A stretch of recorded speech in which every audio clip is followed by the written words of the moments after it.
Hey guys, how's it going? Cheapopolis here. And I know this is a different location. Stay with me. Don't worry about it. It's going to be awesome. So today, we're going to be turning this to this. The AJT Designs key fob. And this is a neat little product. It changes the shape of the fob, and a lot of people don't like it. A lot of people don't like the flip-up key. I'm impartial to it, honestly. I mean, it's a big fob one way or the other. But, I figured I'd try this out. It looks a little cooler, styling, and I'm going to try and do this in a way that I can go back to this if I ever so choose. So we're going to kick into it. I want to note this fob is about 36 bucks or something like that. It's not really expensive, and I ordered two of them. I ordered a black one and a gray one because I couldn't decide what color I wanted. If you follow me on Instagram, you know that I put a poll up on which one to do, the gray or the black. All the cool kids said black, so I'm going with gray. That's how that works. Leader, not a follower. So, we're going to kick it. Alright guys, so bare necessities tools, most of them are going to be provided to you by AJT Designs. That's going to be your weird ones, your T6 over here, as well as an Allen key for the screws that hold the fob together. You're also going to need a flat blade screwdriver to get your case to your fob off. So, without further ado, we're going to get into it and start removing the case to the fob. Stick your screwdriver in here and give it a twist. That's going to pop off the back cover. Then you can work it around the sides a little bit. Just try not to damage it again. Like, I'm trying to use this again if I can. Because, like I said, I don't hate the way this looks. This is actually, it's a lot tighter than I thought. So you can work the screwdriver around and use it as leverage to pop this guy off. And you have to do this anyways if you need to ever replace the battery or anything within this fob, so at least you'll know how to do it. There we go. So this thing's pretty tight on there, guys. I gotta say, these clips are pretty tight. Alright, so once you do that, you're gonna have the 4 T6s. It's gonna be here, here, here, and here. And that is gonna give you access to your circuit board. And it's also gonna take apart this next portion, which is gonna be housing your flip key. So after you unscrew this, be careful, because these parts are gonna wanna fly out a little places, so we're going to unscrew this real fast. Again, if you're going to attempt to reuse this fob, try not to lose any pieces.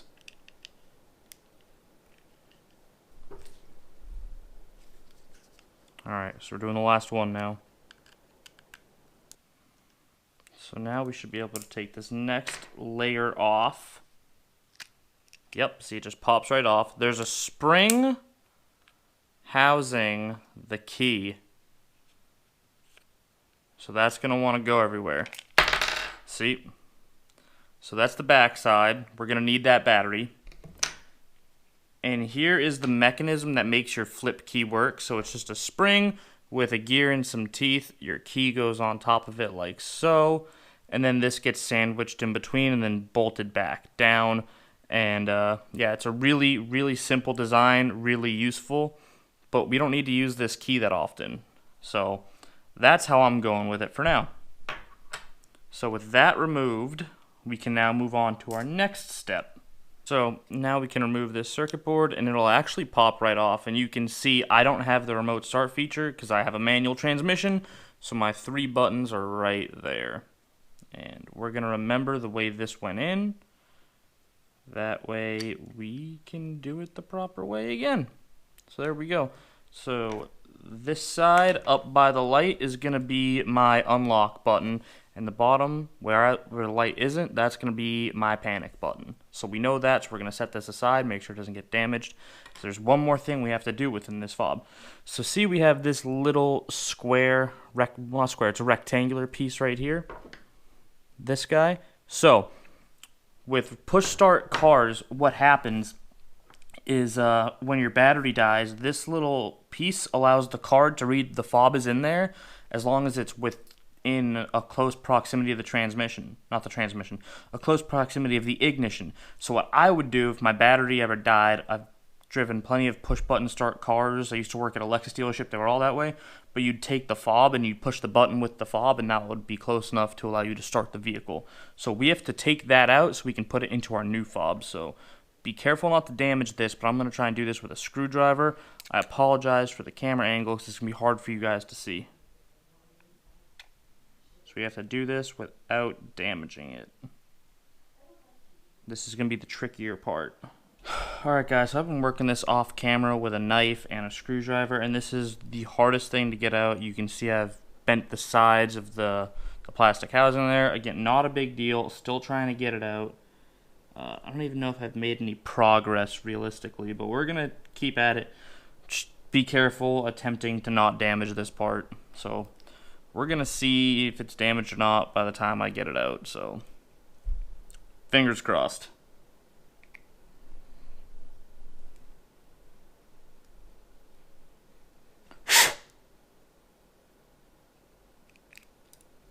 Okay, I think I finally started to get it to come out. See if I can use my fingers. Nope, still working out with the screwdriver. But finally making progress. There it is. So here is that little transponder piece. I definitely scratched it up a little bit. Don't think there's any actual damage to it. And there's a spot on the new key for this. And realistically, if I wanted to, I could still put that back in. So I'm going to attempt to bend back these walls a little bit. That way, if I choose, I can go back to using this key because I didn't really damage this. So we're going to go with it. Alright guys, with our fob completely disassembled, we're going to start putting in our buttons. Now, remember, like I said, we can go back to our original fob and see where we're at here. So we have this light up here by the top button. What's by the light? Unlock is by the light. So with us knowing unlock is by the light, we can put our unlock button in here. We can put our lock button under that. And then we can put our panic button under that. Now, when AJT sends this to you, they're also going to include your start and then the lock unlock button in case you do have that remote start function. After we put in those buttons, we're going to put in that little transponder. That was a pain in the butt to take out. And that's going to sit up top there. There's a provision on the other side of this for it, so it'll go nice and you'll still be able to get it back out in case you want to go back. So that is really nice. Alright, so now we're going to put in our little gasket here. It has a provision for the light, so the light part goes to where the light hole is. Actually, the best way to put this is it goes one way and one way only. So, and then we're going to look like that. It's going to look nice and spiffy. And then we can also put in our circuit board now. Again, this goes in. Oh, you guys guessed it one way. So take the light of the circuit board, put the light up there, put it in, squeeze it nice and in. It's a fairly simple installation, and now we're going to need our battery. So we can harvest our battery out of here. So I got my battery out. So here's the back side. Positive is going to be on the top, so it's going to be like that. So I'm going to sit my positive side in here, like so. And I'm going to use this, tilt at an angle, and use this to catch it, like so. The way AJT Designs says this goes together is that it should fit easily. If you have to force this at all, start over and try again, and you want to just come down at an angle. It's, from what I was told, this is the hardest part, because this battery wants to move around a lot.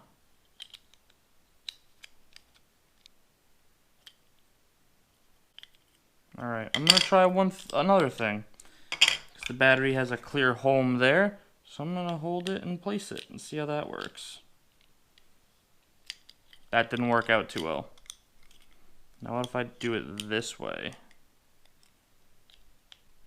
Nope, that doesn't want to work either. So it has to be like that. And then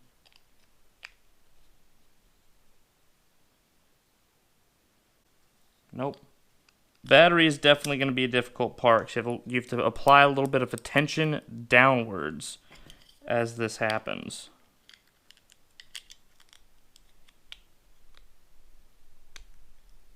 well, not tension downwards, tension back towards this little spring right here. It's going to complete the circuit, which is what's going to make this a pain in the butt.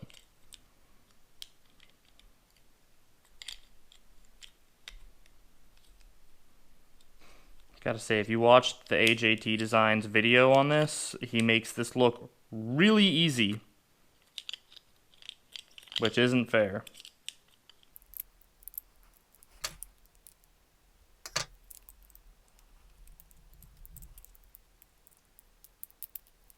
Alright guys, so the way the instructions are shown makes this really hard to do, where the gentleman wants you to take this down from AJT Designs and come at like an angle and sort of slide it in, but I've been sitting here for about 10 minutes. I found some comments on a YouTube video showing an easier way to do this, or describing an easier way to do this, so I'm gonna visualize it for you guys so you know what to do. So we're gonna put these two sides together, that way our back side can be closed and we're having clearance issues on this side here. So now what we can do is take a flat blade screwdriver and carefully start moving the battery into the position it needs to be for us to be able to close it. So that's what I'm doing. Again, making sure that we're holding this properly, and it should go forth easily. If we have a clearance issue like this, start again. It's okay. So we'll try this again. We'll put it back down, because it might not be in the perfect place doing it this way. So it might take a few tries. But this seems a lot easier. To think, I just had this done, and I took it apart so I could show you guys how to do it. Now I'm hating myself for that right now. You better appreciate this.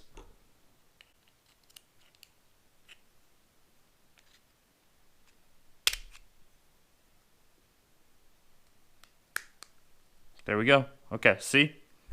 Really easy. Just takes a little bit of patience. So now we can get our screws, which realistically, I should have had these prepped. AJT is gonna give you an Allen key for these screws to make it really easy. It's plastic, guys, so we don't need to torque these down. You will strip it. Snug it up. That's all you gotta do. Snug it up.